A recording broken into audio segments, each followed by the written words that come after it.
Okay, what I'm going to try and do today is to tell you the gist of one of the fundamental theorems in the area. But to understand that there are lots of technicalities even involved in even the statement of the theorem. So first I will describe it very simply in the case of L infinity and what the theorem says for L infinity mu, and then how it must be amended for a general von Neumann algebra. Okay, so let me start with that. So look at L infinity.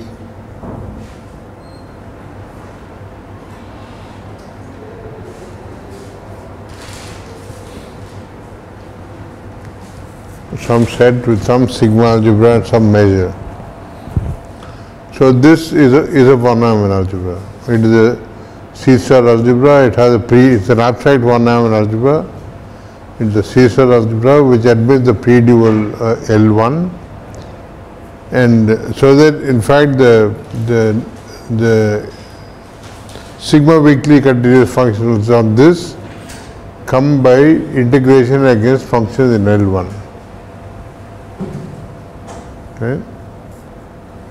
Okay, and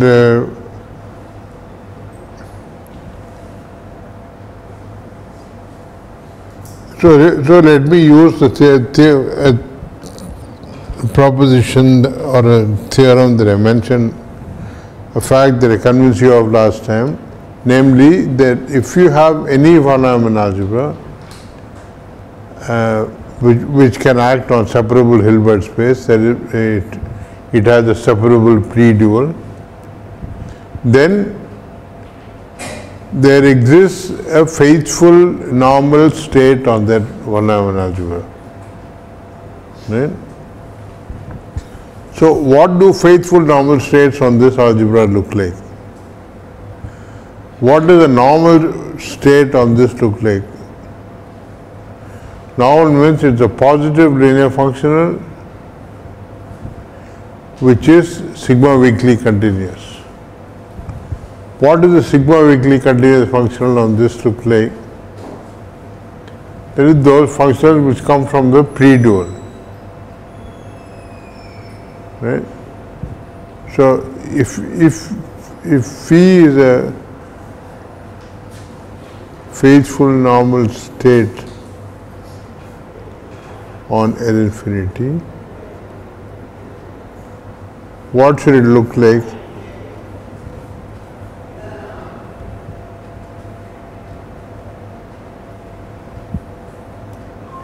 What does such a phi look like?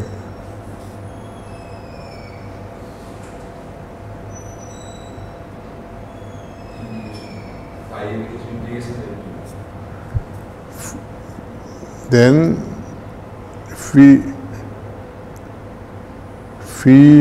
of let me write f for something in L infinity looks like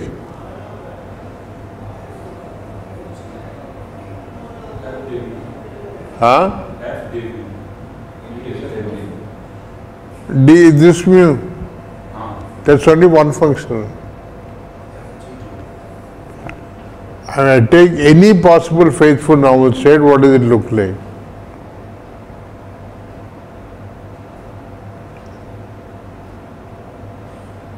What is the pre-dual of this? So what does a normal functional look like? That means a functional coming from the pre-dual. What do you mean by saying that the pre-dual is L1? That means this must look like integral of f g d mu. So there exists a g in L1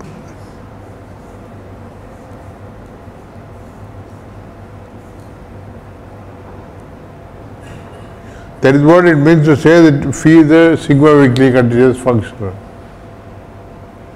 And if phi has to be a positive, it's a state, that means it's a positive functional. What does that mean? What condition does that impose on your G? When will this be a state? So that G is positive. And state means there is also a normalization. And what is the normalization? Phi of 1 should be, what is phi of 1? Integral G d. Integral G d mu is 1.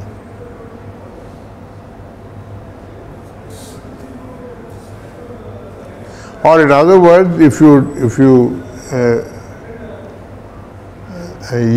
write nu, if you define nu is defined by d nu d mu equal to G.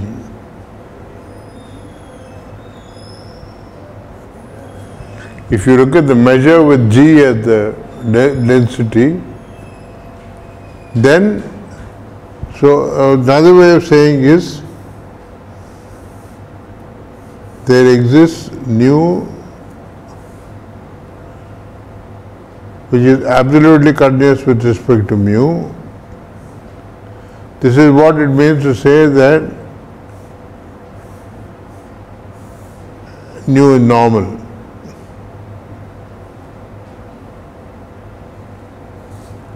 Sigma weakly continuous means it must be absolutely continuous with respect to mu. That is given by the G d mu. And it's a state, that means nu is a probability measure.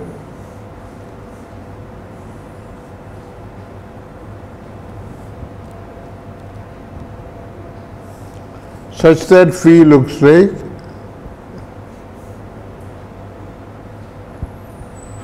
phi nu, which is a thing which sends an f to integral f t nu.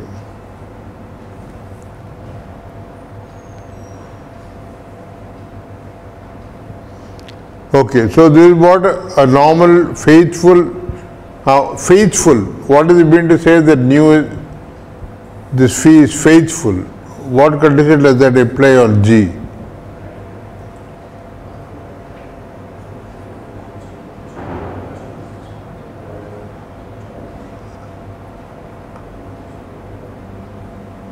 What do you mean to, when will this be a faithful state? 1, 1. What does faithful mean?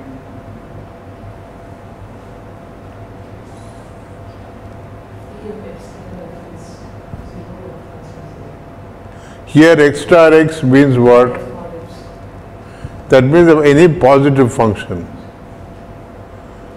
So the only positive function, we can have zero integral with respect to nu. Other zero functions. There is a zero or mu almost everywhere. So what does that mean about the measure nu? So mu is an absolute continuous other. Yeah. So the other way. So this will be actually equivalent to mu. This is what faithful implies is equivalent to, translates to mu is absolutely continuous.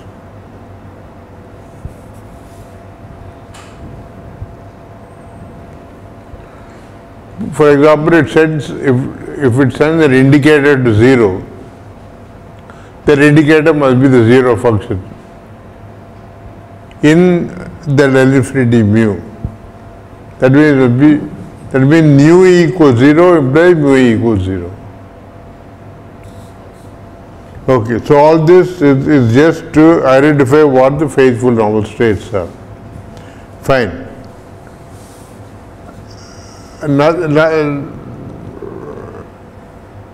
Okay, and so given this faithful normal state, one can look at the associated GNS representation for this. What is GNS for phi nu?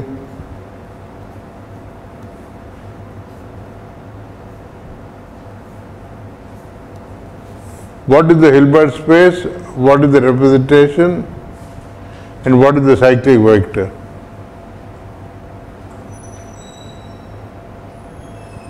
You just have to come up with one triple which works.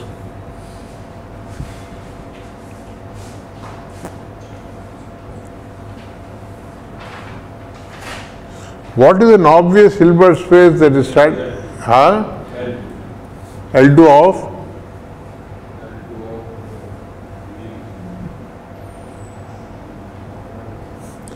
I want to get phi nu.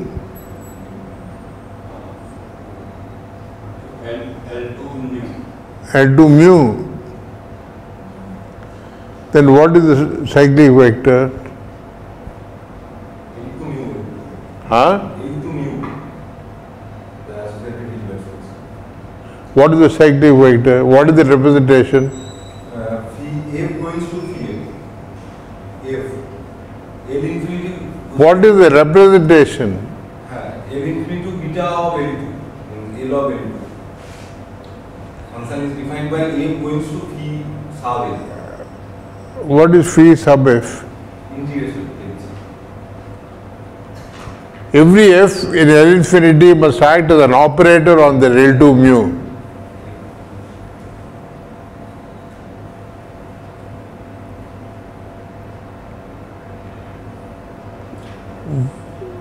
In this whole GNS thing, how do the algebra act as operators? You start by looking at the algebra acting on itself by left multiplication, right? That is, you must take L infinity mu itself. What does GNS say? It says you look at L infinity mu itself.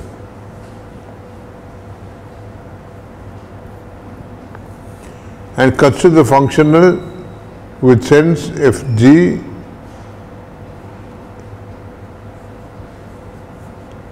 a new, let me call it subscript nu, to be phi nu of G bar F, which is what is phi nu? Phi nu is just integration against nu. So it is the completion of L infinity with respect to this inner product. So what is that Hilbert space? What is the Hilbert space for the inner product of f and g given by this?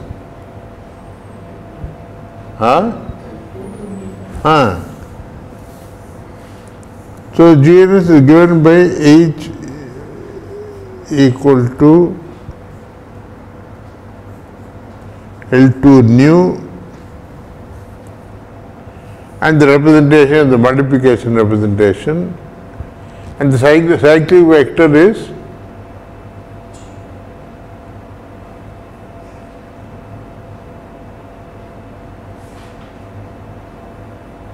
in GNS always. What is the cyclic vector? 1 hat. And here the one is a constant function 1. Right? The nu is the probability measure, so the constant function 1 is L2. So it is a cyclic vector, so with the constant function psi nu is the constant function 1. Right? And pi nu is the multiplication representation. So you could have chosen anything to get a faithful normal state. You take any nu which is absolutely continuous with respect to mu. And in fact, this nu will come from such a density G, right? And nu the positive measure, so G is non-negative. So in fact, if you done the same thing with, see here I didn't say what mu was. Mu could have been finite, sigma finite, or whatever. But if mu were a probability measure, you would have taken nu to be mu itself. And then G power half is going to be in L2 mu.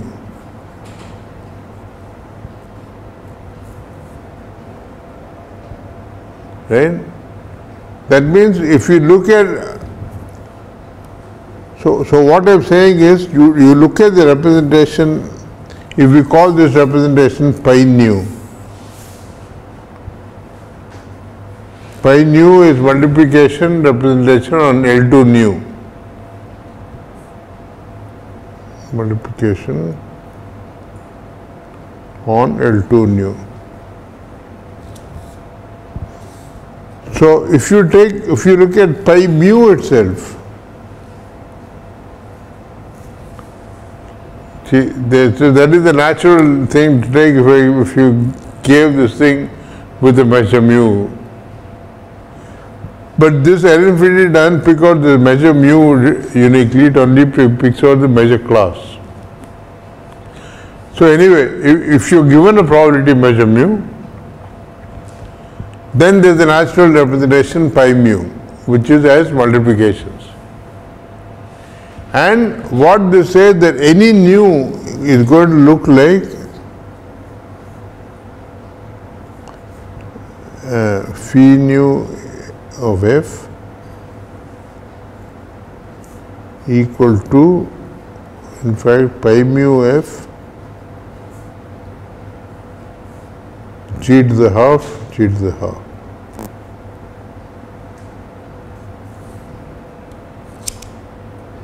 Maybe I should put hat to mean the equivalence class mod mu.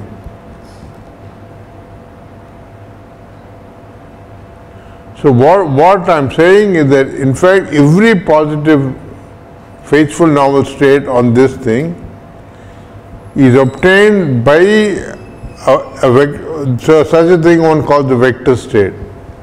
That is, you take a representation and then you take the inner product against some unit vector. So if you start with this and start with this one kind of God-given representation of this thing, which is its GNS representation, then every faithful normal state is given by a vector state coming from this Hilbert space itself. And the one other thing that I want to emphasize,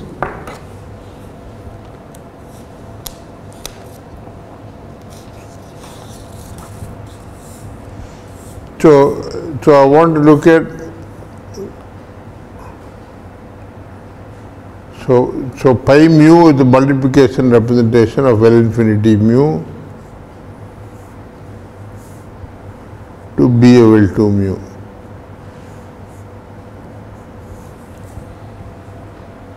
Okay. And so we will just kind of identify. Now this is a faithful representation. It is one-to-one. Why? Because already the state is one faithful. See, phi mu is pi mu of anything is pi mu of that thing times that c mu.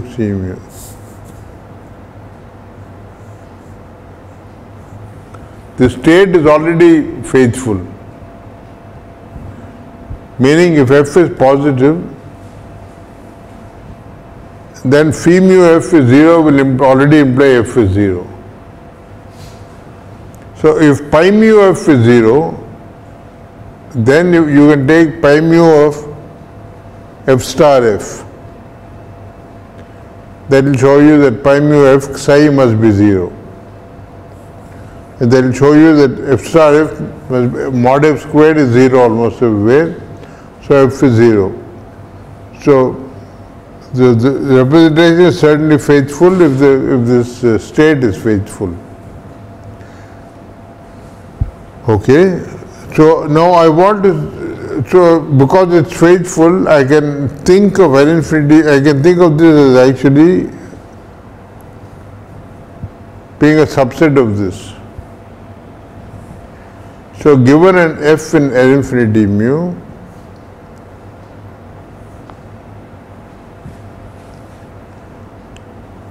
I can think of f as being an operator in B of L2 mu by saying f acting on xc hat equals fc hat,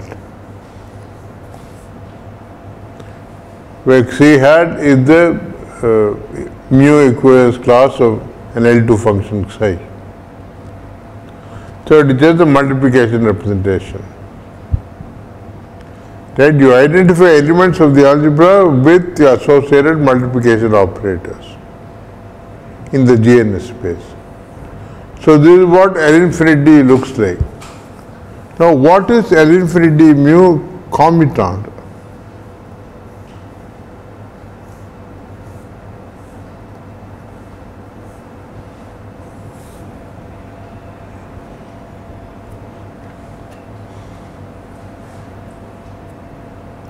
That is, L infinity mu is acting on L2 mu by multiplication. So I want to know who are the operators which commute with all these guys. Okay. So if a G prime is in here, I won't say G prime, if a Y prime is an operator is in here,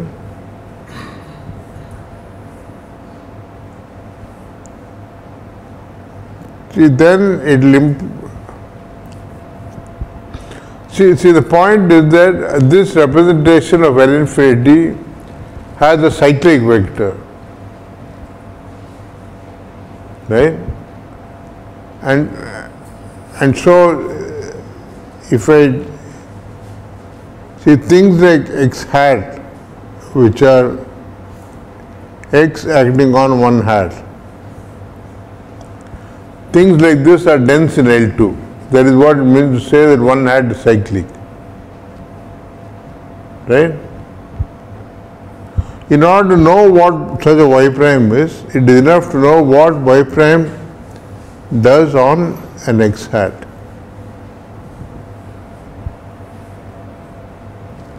I want to determine operators in the commutant.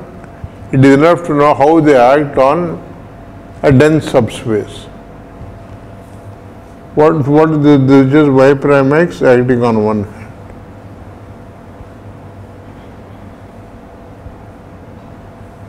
But Y prime is in the commutant of L infinity. Right? So you can push it over to the other side and see that this is just X Y prime one hat.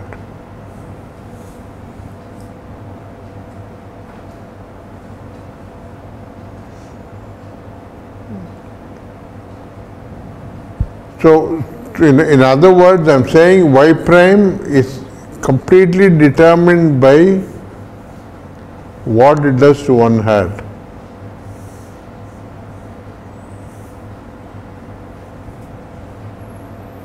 If you know what Y prime one hat is, then you know what Y prime of any X hat is. Then you know Y prime on a dense subspace. And in fact, I had given you this thing as a problem. If I take a vector in, so this is a vector in L2. Now,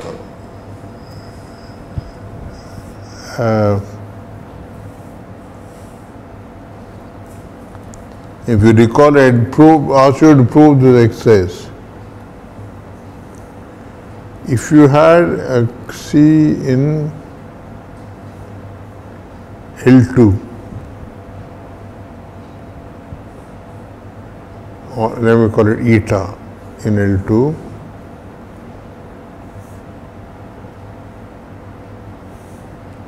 such that this X is a possible F.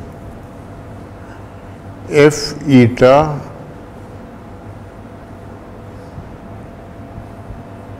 see, if I call this vector as eta, I want to go back and catch what the y prime is. If I tell you what this eta is, then y prime should be defined on x hat like this. But now this is, you only specified this operator on a dense space. So this operator should extend to, as a bounded operator, the whole Hilbert space. Only then I can say that I have a y prime in the Formitran. That means it is an operator on L2 which commutes with everything. That means this eta must have the property that norm of F eta, the 2 norm, less than equal to constant times norm of F the 2 norm. See what is, see x hat has 2 norm, I am taking F, x as F. That means this must send F to F times eta. That must be a bounded operator in L2. That means I must have such an inequality holding where C is the norm of this operator y prime. If I have such a constant C, then I can define a y prime in L infinity prime. And my exercise for you was that if there exists a constant, there exists C positive such that this is true for all f in L infinity,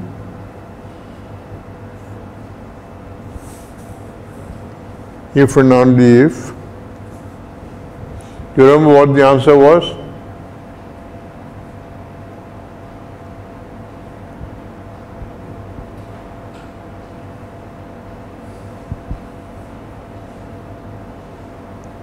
What are some etas which have this property?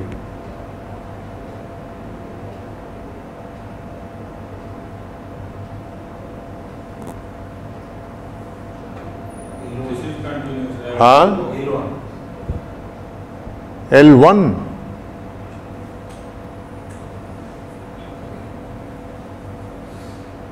This is continuous as going to F. Sorry? F going to F meter. This is continuous. That is what I want, yeah. So, can you give me an example of an eta with this property? Cx. A priori there is no topology here. I just have a measure space. Huh? So eta in L infinity will work, right? And the problem for you was to show that those were the only ones which work.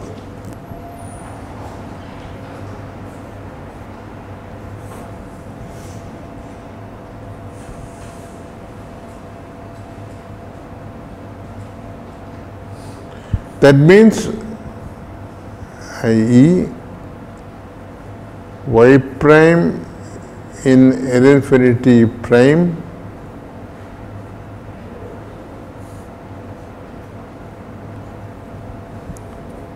if and only if there exists an eta with this property such that y prime looks like f going to f eta. But if eta is in L infinity, what is this mapping? What is the mapping y prime? It is just multiplication by that eta. That means y prime itself should be in L infinity. That means, see, L infinity mu is a subalgebra of B of L2 mu. It is clearly a commutative subalgebra. So it is contained in its commutant. What you are saying is that its commutant is itself.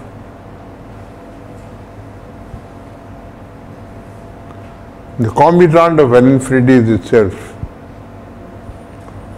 So you've done. So there are two things that I want to you to get out of this, namely associated to L infinity mu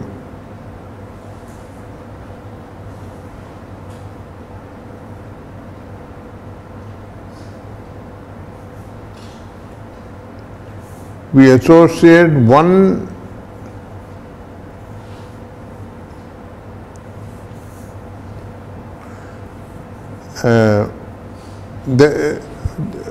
actually not just this, you also have this representation pi mu.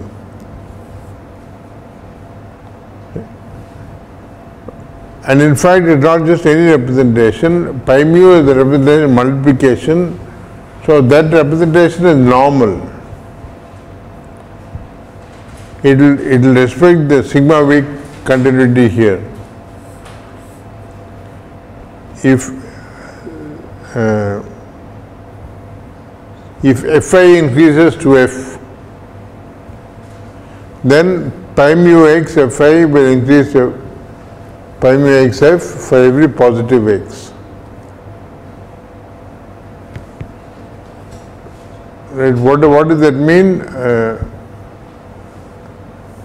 If x is mod g squared, I am saying that Fi increases to F. In order to say Fn increases to F implies pi mu of mod g squared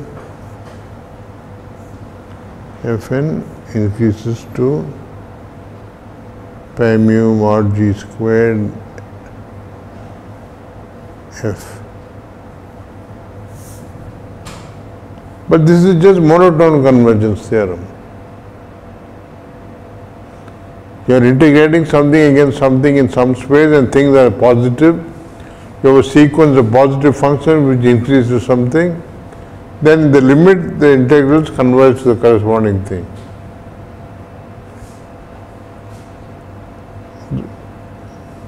Converges in L2. That means I am saying that this mapping will show that this is one Hilbert space with one normal representation. When you have a normal representation of one-dimensional algebra, you say that you have a module of that one-dimensional algebra. That means the Hilbert space on which the one-dimensional algebra acts is represented. What you mean by the representation of a one-dimensional algebra is a sigma weakly continuous mapping into B of H. Right? So to this one-dimensional algebra, we have associated this module. And what are the properties that this module has? This module has it's a cyclic module.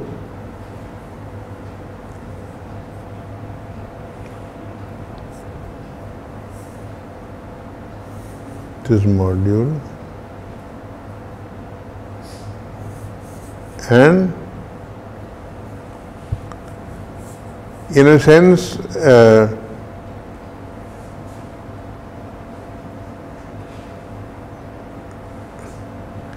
in this Hilbert space, if I look at all things with form all positive functions. See, like earlier I said, if I take any phaseful normal state on L infinity mu, it looks like pi mu, a vector state given by a positive function in L2 mu. Right? So that means you have a positive cone. It is all G positive in L2 mu.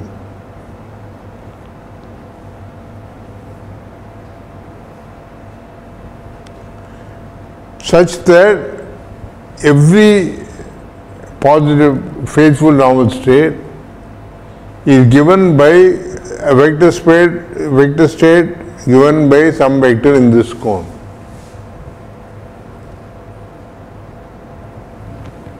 This module has this entire information, and third, that L infinity mu commutant is itself. When I say commutant, I am thinking of L infinity mu as acting on this, so it's cyclic and phaseful.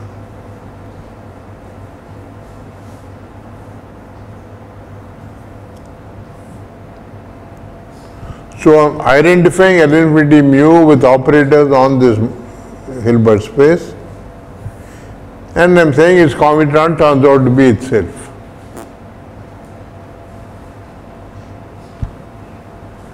So something very similar to this happens for any von Neumann algebra. But you obviously have to make amendments to the statement, because you can have the third, if a von Neumann algebra M satisfies M prime equals M, then it must be commutative. And only L infinity mu are the commutative things. This is something I have been saying without proving. We'll maybe look into that later. So in general, you cannot expect this for a non-commutative von Neumann algebra.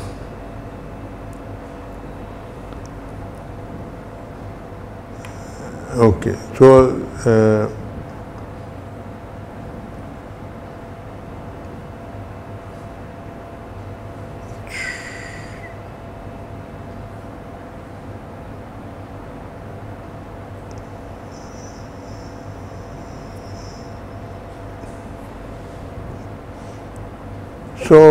when a module has all these properties, one calls this the so-called standard module.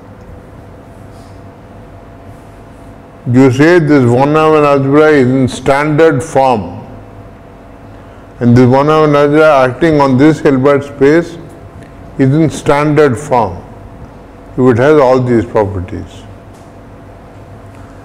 Now, to understand this properly,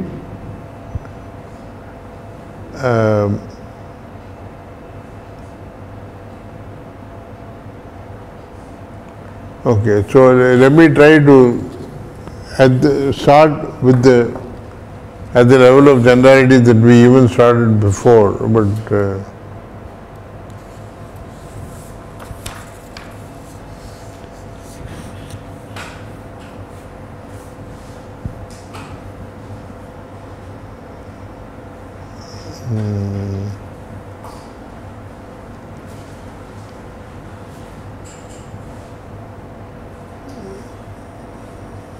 no, maybe I should go to the. Okay, the reason I am hemming and hawing is the following thing. To make the correct statement for a general von Neumann algebra, you will have to talk about unbounded operators, which one hasn't spoken about at all so far. And if you don't want to talk about unbounded operators, Okay,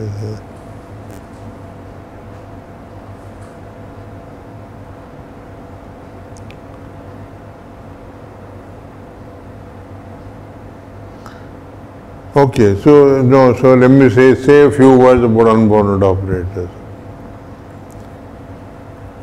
See, so an aside on unbounded operators.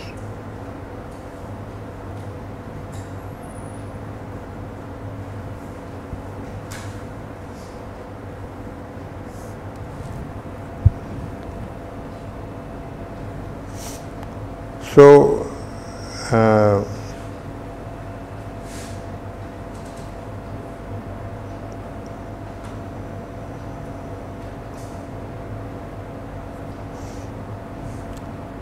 see, okay, so what does one mean by an unbounded operator? One means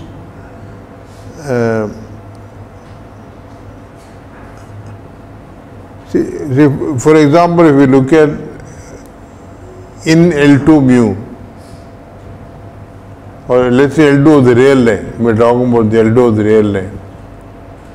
In L2 of the real line, we can talk about the operator of differentiation, f going to f prime. Now that doesn't make sense for everything in L2. Not every function is differentiable, right?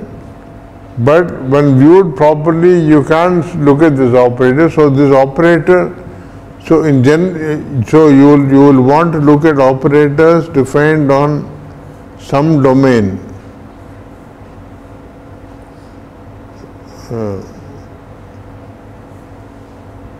Contained in a Hilbert space. So one calls this the domain of A.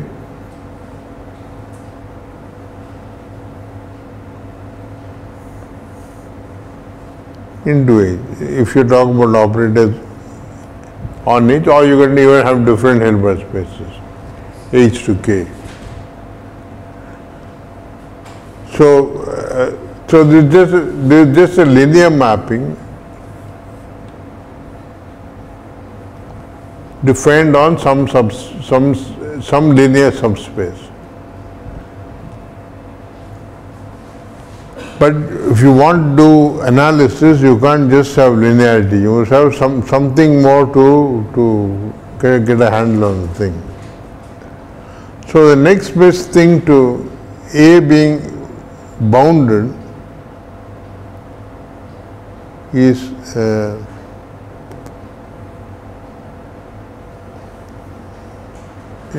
having a okay. So given such a mapping, so here is H. You even have a different K, and here you have some D sitting inside this. And so given this mapping A from H to K, you can look at its graph.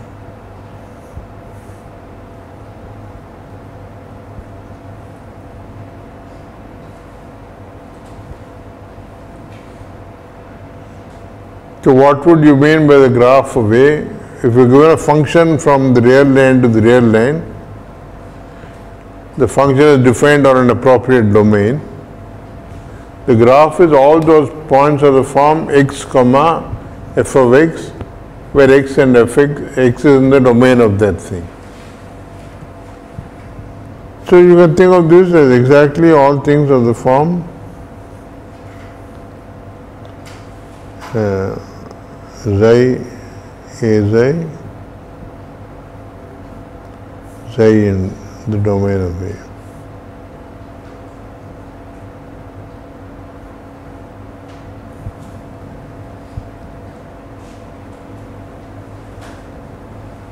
So this is the graph.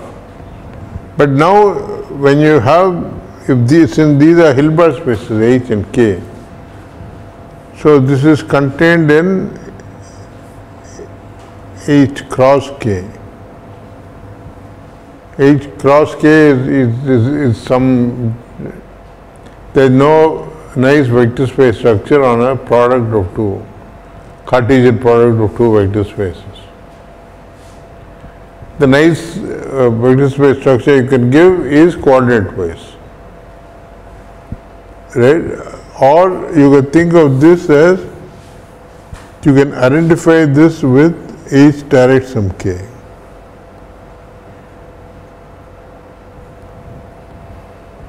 Where you think of this as all things of the form x comma z, x 0, and think of this as all things of the form 0 y. And you define x plus y as x comma, think of x comma y as x plus y. H direct sum k is something in which you can add things in H and in k. And so, or you can think of this as psi plus xi, psi in domain A,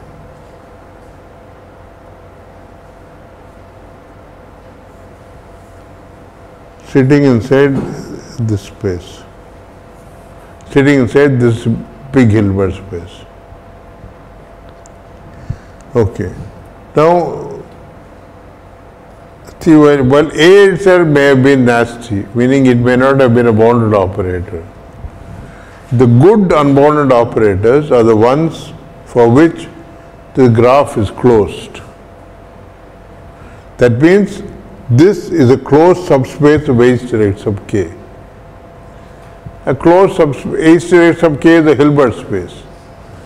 A closed subspace of that is again a Hilbert space. So I can think of the graph as being a new Hilbert space, and what is the norm on the graph of the norm of xi eta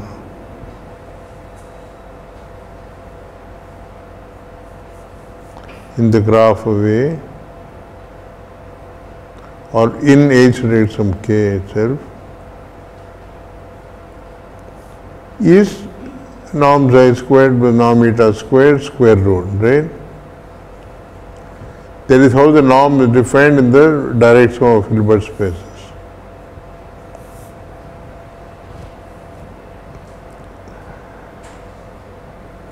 So, anyway, the long and short of what I am struggling to say is the following thing. If you know that A is closed, you say A is closed,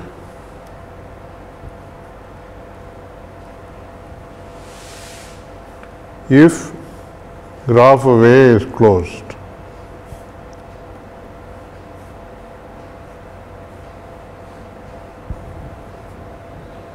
Okay. And then even though A might have been an unbounded operator, I can think, see what does A do? See, a point here looks like xi A xi.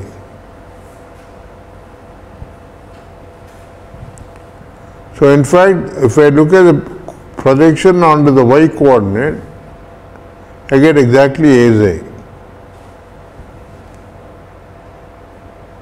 Right? And now from D to the graph of A, the natural bijection. That is, I am saying I can define on D itself. See, xi going to xi A xi is clearly 1 to 1. If xi A xi is 0, then xi must be 0. So I can think of D itself as being given a norm, getting a norm from the graph. D is a linear space in bijection with a Hilbert space. I can put the graph norm on D. I define the norm xi, the graph norm of xi as norm xi squared plus norm A xi squared.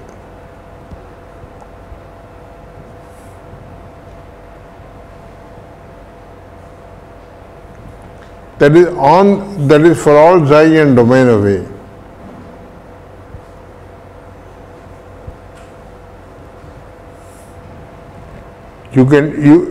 I can make that domain into a Hilbert space. I can identify with the graph and I can think of that as a Hilbert space.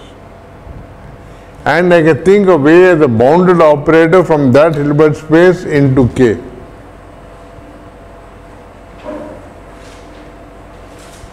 Okay? It is a map that sends xi A xi to A xi.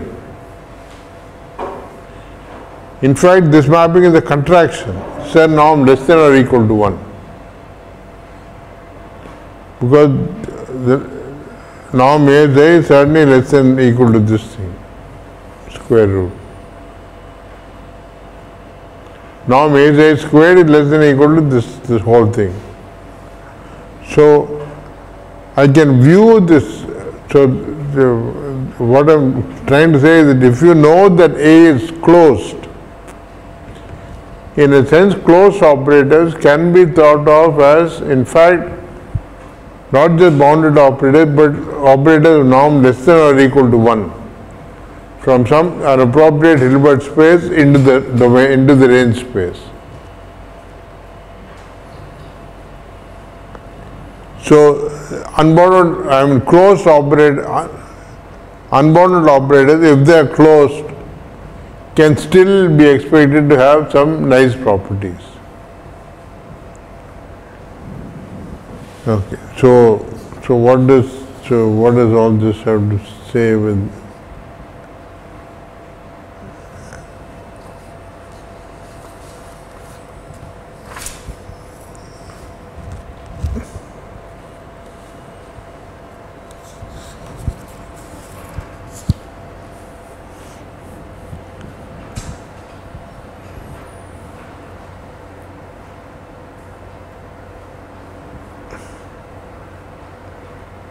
Okay, so let me tell you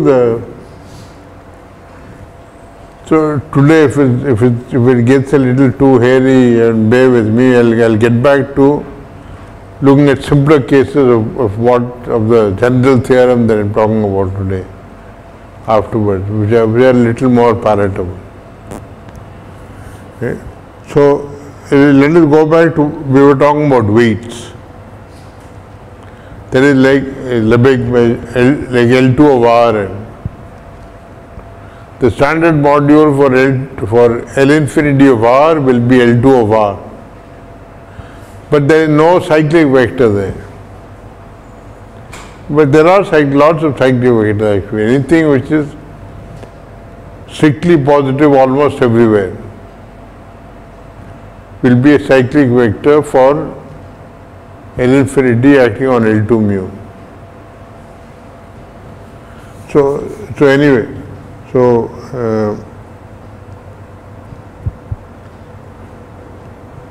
suppose phi is a weight on a one-ion algebra M.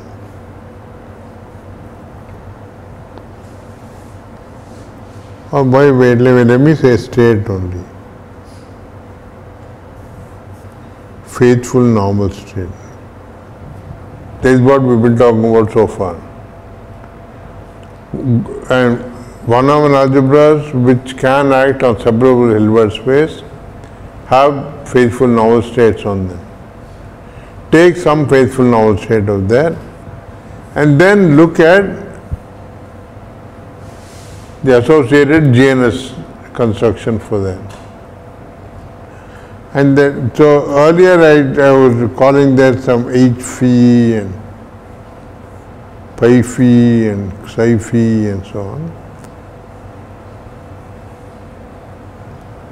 But the more standard terminology is to denote this by L2 M phi in analogy with the commutative case. If M were L infinity mu and if phi were integration with respect to mu, then you will be talking about L2 of M phi. and pi phi is just the multiplication representation of this. So rather than this, I just think of M itself, because this is a faithful, so this is a faithful module.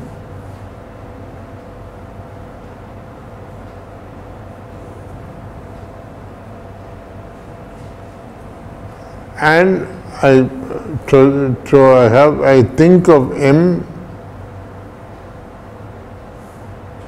think of M, as sitting inside B of L2M,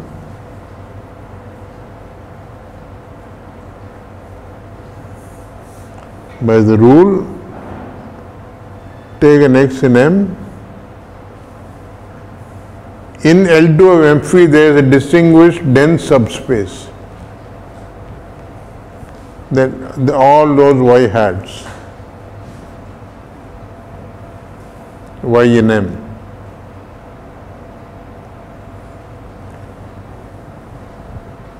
See, one reason for bringing in this hat notation, when phi is not faithful, you have to bring in that hat because that is in the whole equivalence class.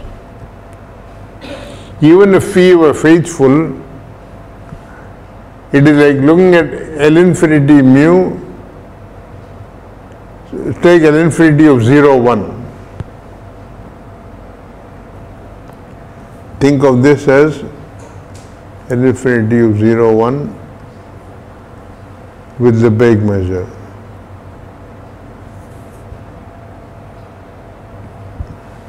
Then I can, when I say I think of L infinity as sitting inside operators on L2 of, this is then L2 of 0, 1 with respect to the Lebesgue measure.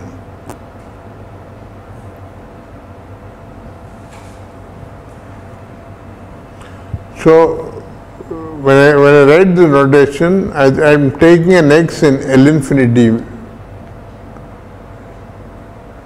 And here X is in M and Y is also in M.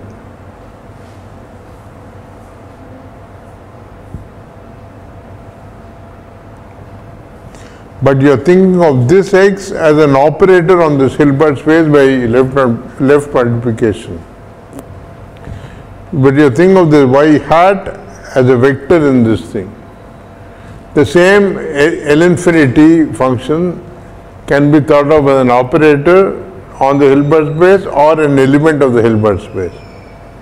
To distinguish between those two, the split personality of that thing, we bring in this hat.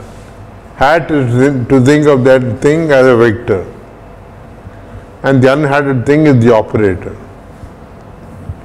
Okay, so in general, you have M sitting inside B of L2 M phi, and this has a cyclic vector which is 1 hat.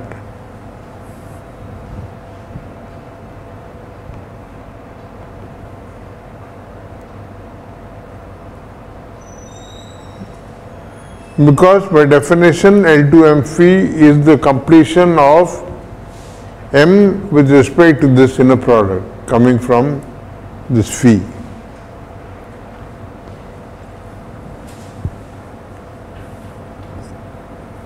Okay, so now we have to deal with the non-commutativity of M. So I still want to look at the commutant of M and so on. But to start with, one looks at the following map. Look at the map S mapping M to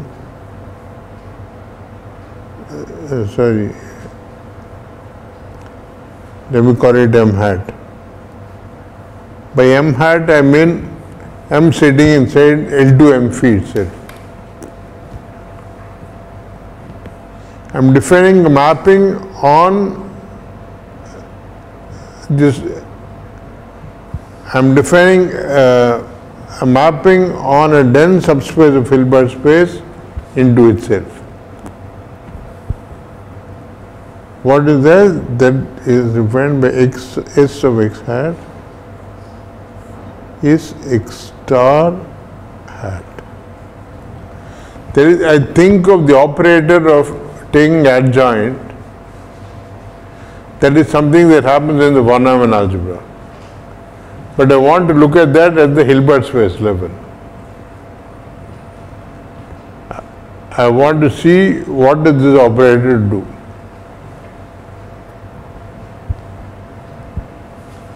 Now this operator a priori, okay, so what is the theorem? So there is a very famous theorem called the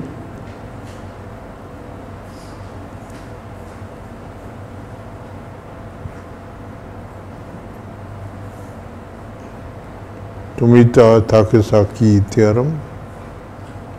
Actually, Tomita was the one who first formulated it, but his writing left a lot to be desired. Takesaki cleaned up the whole presentation, and so it is called the Tomita-Takesaki theorem. Okay, so what does it say? It says you look at this mapping S. It says that S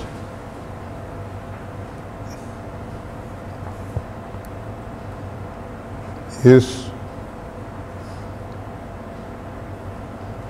closable. So I should have said that also. I define what a closed operator is.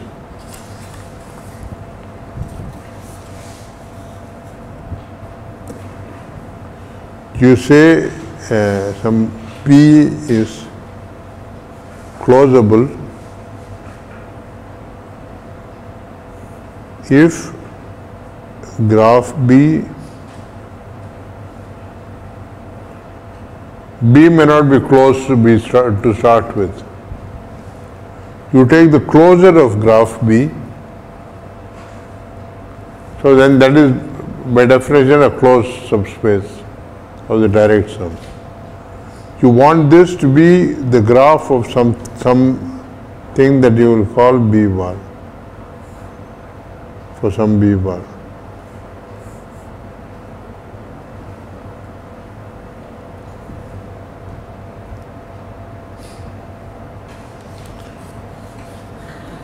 Okay, so anyway, I'm saying I realize that I'm saying throwing a lot of new concepts at you, and this is just to show you the level of technical problem that you have with the general case, and we'll quickly go down to cases that are a little more manageable.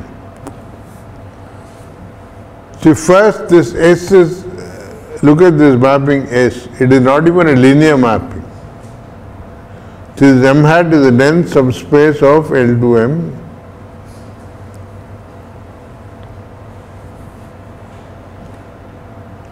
And S is not even linear, it is a closable conjugate linear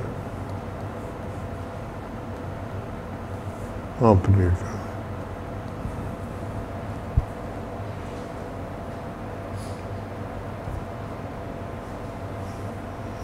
Right. So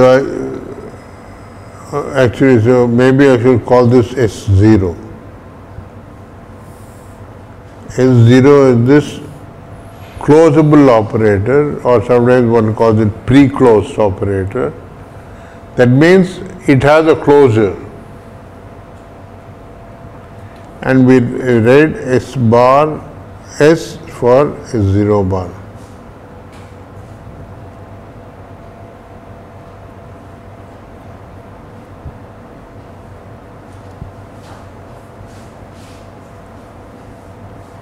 And so the theorem says if you take any closed, now this is getting really a little much, but we've done polar decomposition for any operator. If you have a bounded operator, you can decompose that as a partial isometry following a positive operator, positive self-adjoint operator. Now the same theorem holds for closed operators. Any closed operator can be written as a partial isometry, that is the bounded operator, from some closed subspace of H to a closed subspace, and a positive self-adjoint. I haven't even defined what these things are. So we will go into what the adjoint is and so on. So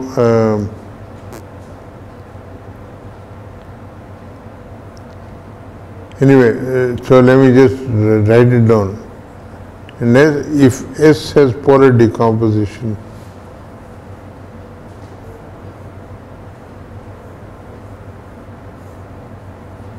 S equal to, now this is some funky notation, but this is how it has got, this is conventional. So this is the partial isometry part, and this is the positive part. Now being a positive operator, it has a square root. So one uses delta for the square of that. The square of that positive operator is called delta, and then if delta is a positive self-adjoint operator, even unbounded, then its square root will also exist as a uniquely as a positive self-adjoint operator. And so if we had such a decomposition, now here what this J is actually, okay, let me see, then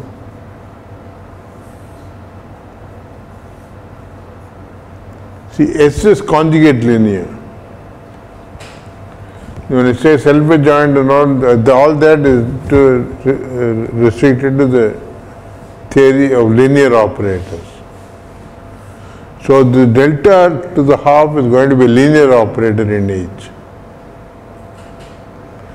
But this S has to be conjugate linear.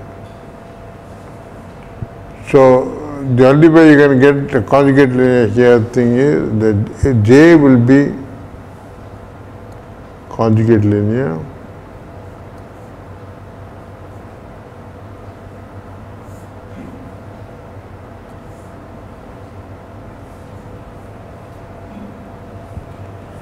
In fact,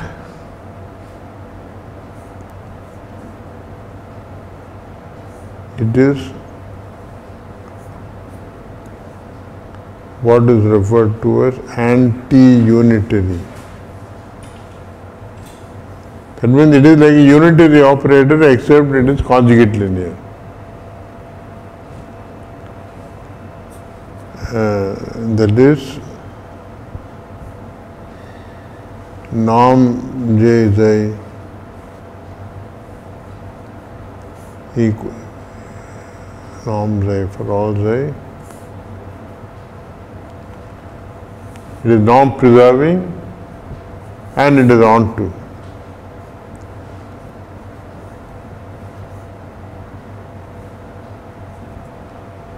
See, unitary means norm preserving, isometry and onto. So for a conjugate linear operator also, it's conjugate linear, norm preserving and onto. Okay?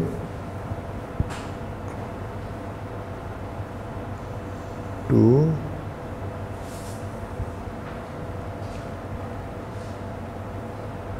Delta, of course, is a positive self-adjoint.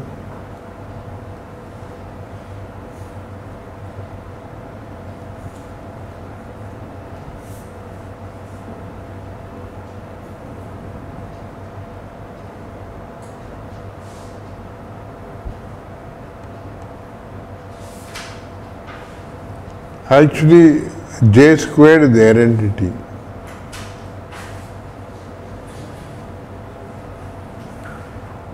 So J is actually equal to J star. It is a self-adjoint unitary, anti-unitary. If you understand what, one will go into what you mean by the adjoint of a conjugate linear operator, so which I am not going into. So you will have J and delta will be satisfied related by this equation.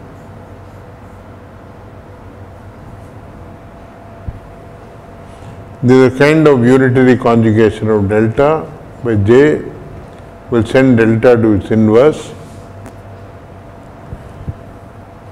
and the important things are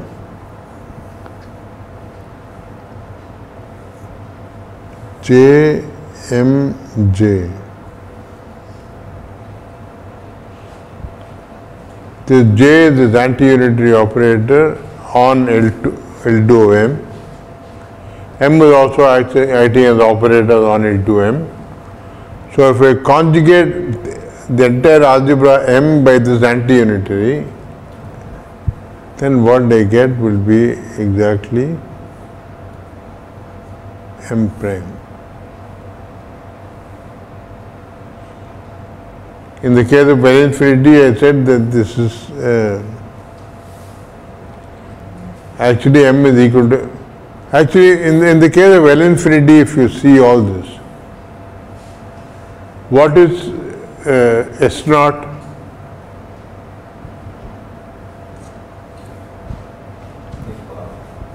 It's just a mapping that sends a function to its conjugate.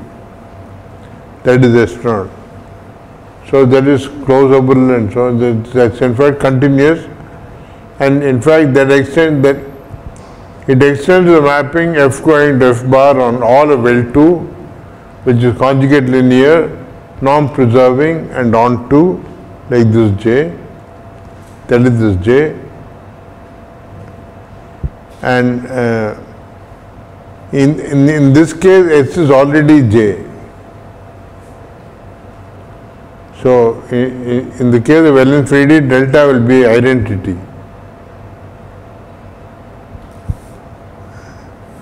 And also in terms of the J commutes with them.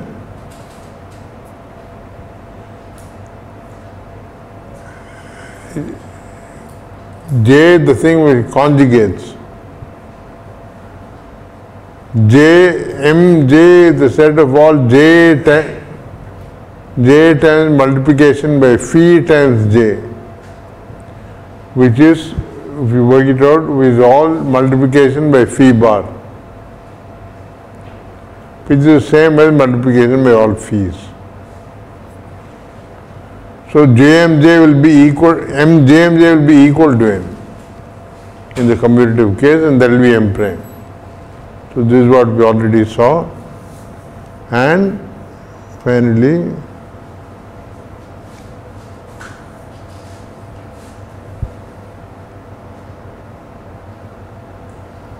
okay, so this is okay. So let me just write it down for completeness sake. See, delta is a self-adjoint operator. As such, it has a functional calculus. But these are unbounded operators. Nevertheless, they are functional calculus, just like bounded functions, bounded self-adjoint operators do. So, in fact, T to delta to the 80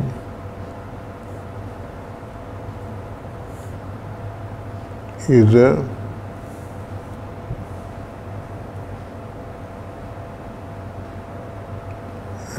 one parameter group,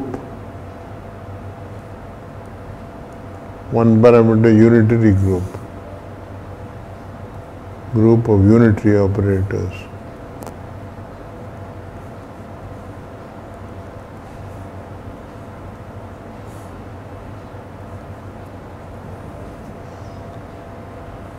this is funny. You're used to thinking of numbers on the circle as e power ix. So I'm saying or e power itx.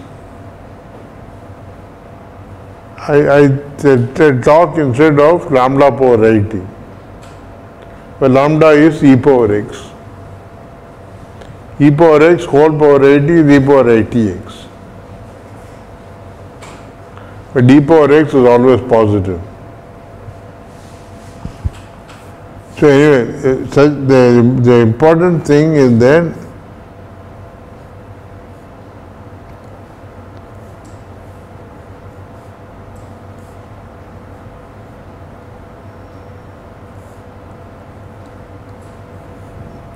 if I conjugate m by any of these unitary operators, it would leave map m into itself. So anyway, the full strength of this is, and it's a whole year's course to just prove this theorem. So what we will do is to look at some cases, in one case where this thing become much simpler. I will concentrate on the case where, like L infinity, as you saw in L infinity, where this phi is actually a trace. That is where that will be when j is equal to, when delta is equal to 1.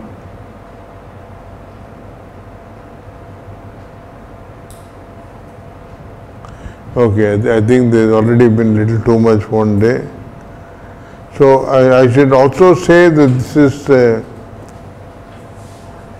when you state this, see, all this could have been done at the level of not just state but even weights. I started talking about weights. The reason I'm saying this thing about weights is that